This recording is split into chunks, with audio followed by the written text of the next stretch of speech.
but I'm honored to be here today. It's a very important discussion and a very important time. We're gathered to talk about America's longest war, but I'm here to say that it's also Afghanistan's longest war. It's true that it's a global effort, and the US remains to be our fundamental partner in fighting this menace of terrorism. But Afghans are fighting on the front lines. The stakes are high for us. In the last 2 years alone, we took nearly 75,000 casualties, and the weight of the coffins is extremely heavy.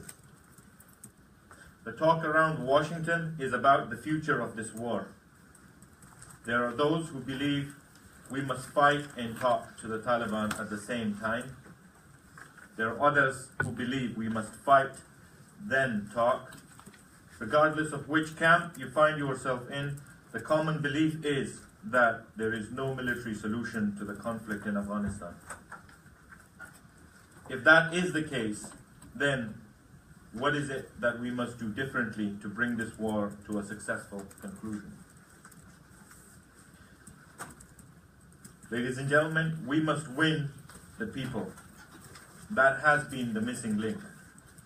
In 2008, during the Karzai administration, I asked villagers in the Khogyani district of Nangarhar province, not far from Tora Bora, where it all started, or why they don't report Taliban activity to the government.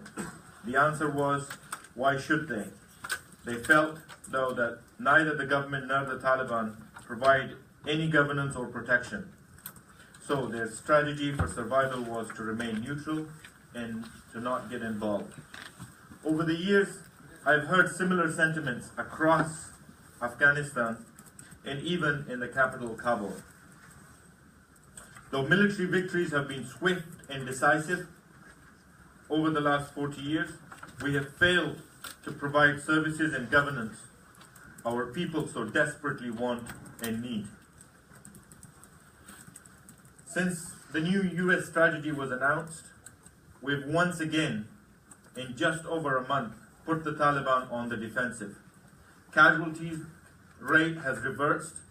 In the last 48 hours alone, 95 militants were killed, 19 more were arrested, and 3 landmine and IED factories were seized. The Afghan security forces are on the offensive in villages and districts across Afghanistan. But what the focus of President Ghani's administration has been from day one is not to solely win militarily and boost our security forces, but also create a system of governance that is citizen and service oriented. For too long, they have suffered human rights abuses, degradation, and injustices at the hands of warlords. Today, we are addressing the grievances of the people.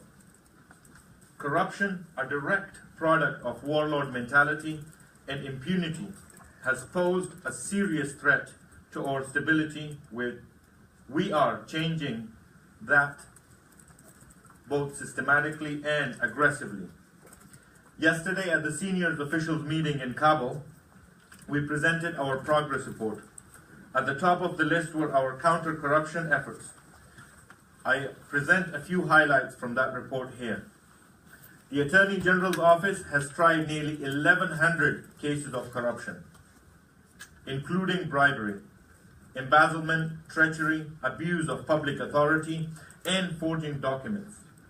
468 people have been jailed, and repayments and fines totaling more than $14 million have been ordered.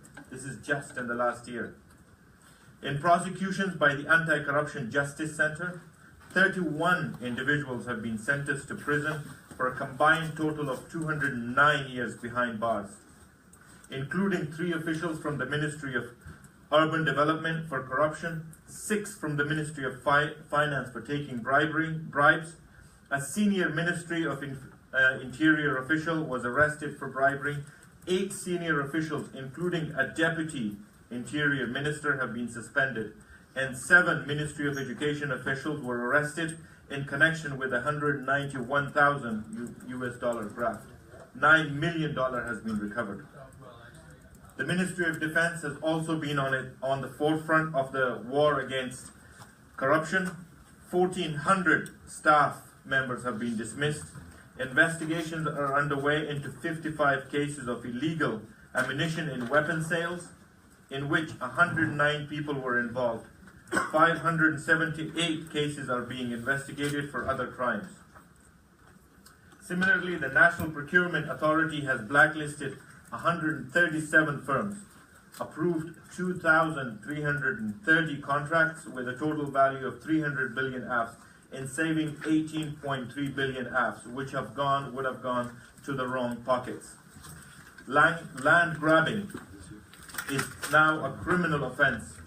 15,831 land usurpers have been identified, and 64,000 hectares of illegally seized land has been reclaimed, and 355 illegal townships identified.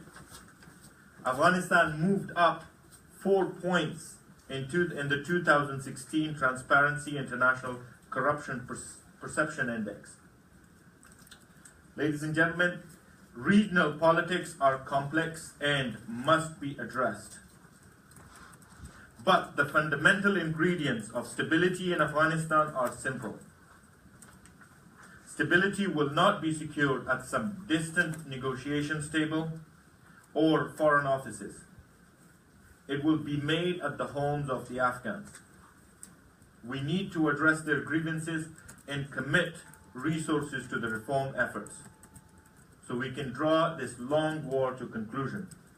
If we win the people, we will win both war and peace.